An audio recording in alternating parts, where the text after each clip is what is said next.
More than 1-2 people on the prophetic table saw the name of a certain person appear.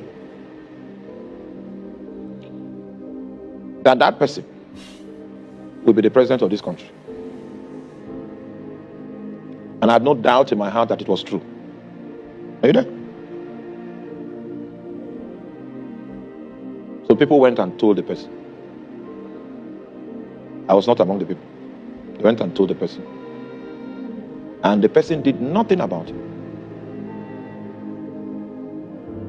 He did not set up an altar around that purpose of God. You know what? If you don't set up an altar around it, it is open for manipulation.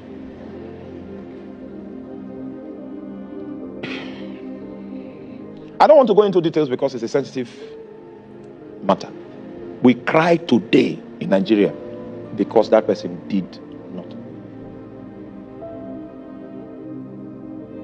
From the map that we have seen, we are not supposed to be in captivity at this time as a nation.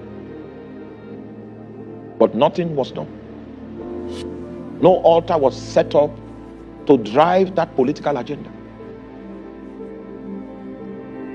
When the sons of darkness saw that there was a gap, they went and offered strange sacrifices. And even though once upon a time the person of which I speak was the darling of Nigeria, they were able to move that favor in another direction. Nigeria is spiritual.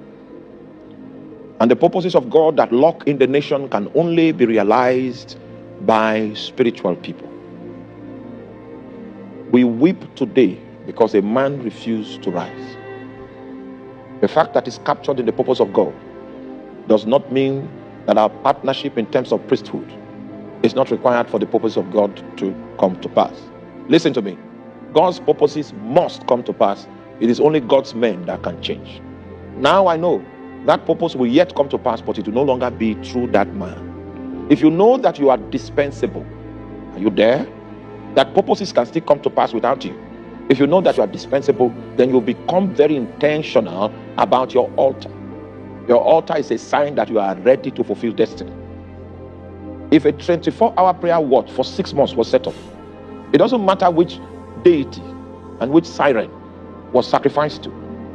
Yes, we'll see the efforts of their priesthood, but it will be insufficient to win the day. Please help me tell your neighbor, please don't attempt destiny. Finish destiny.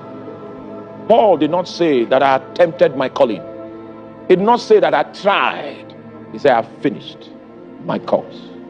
Tell your neighbor again, the one on the other side, don't attempt destiny. Finish it. So eventually what the person did at the end of the day was that it was an attempt. He just attempted. He just attempted. And that window was manipulated again. Even though the time of our wilderness journey as a nation was measured in the balances and the end of it was decreed, we were turned again into the desert. And now our borders are besieged. Oh, we would have been basking in glory by now. The seasons of actualization as a nation would have been upon us. The true potential of the Igbo nation would have started speaking. The true potential of the Tiv nation. At this time, we should be taking mineral deposits audit, and how foreign investments can come into our corridors to take advantage of the vast islands of mineral deposits. The God of heaven that created Nigeria never intended that any citizen of this country would be poor. And I speak just from my knowledge of our capacity and our potential from the perspective of the oil industry. Never intended that any poor man will walk this ground.